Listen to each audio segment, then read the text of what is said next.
رشتے اور شیشے دونوں ہی انسانی غفلت سے ٹوٹتے ہیں، اور ہمیں یہ یاد رکھنا چاہیے کہ شیشے کا متبادل شیشہ تو مل سکتا ہے، لیکن رشتے کے متبادل رشتے نہیں ملتے۔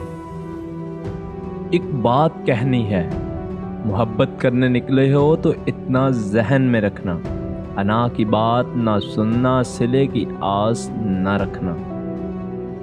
انسان کبھی کسی کے لیے اتنا ضروری نہیں ہوتا جتنا وہ گمان کر لیتا ہے۔ انسان اپنا ٹوٹا ہوا مان، لا حاصل دعا اور بے اعتبار محبت کبھی نہیں بھولتا۔ رشتے موتیوں کی طرح ہوتے ہیں، اگر گر بھی جائیں تو جھک کر اٹھا لینے چاہیے۔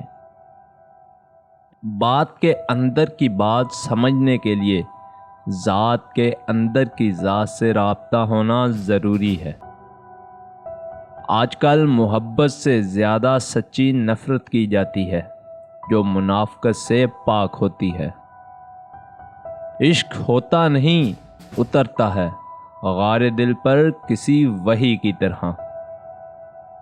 خاموشی سے کی گئی دعا ہو یا محبت، بے شک بہت اثر رکھتی ہے۔ محبت دراصل فراق کو کہتے ہیں۔ کچھ آزمائشیں ایسی بھی ہوتی ہیں جن کے ختم ہونے پر انسان کو احساس ہوتا ہے کہ وہ زحمت نہیں، رحمت تھی۔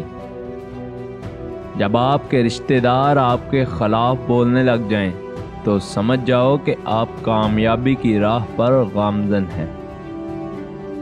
دوست، کتاب، رشتہ اور سوچ غلط ہو تو گمراہ کر دیتے ہیں۔ جو لوگ کہتے ہیں نا کہ مجھے زندگی میں ملا ہی کیا ہے، تو وہ لوگ بولنے سے پہلے یہ سوچ لیا کریں کہ ہماری جیسی زندگی جینے کے لیے لوگ ترستے ہیں۔ دین کو شیطان سے بڑھ کر دو شخصوں سے فتنے کا اندیشہ ہے۔ اول ایسے عالم سے جو زاہد نہ ہو، دوم ایسے زاہد سے جو عالم نہ ہو۔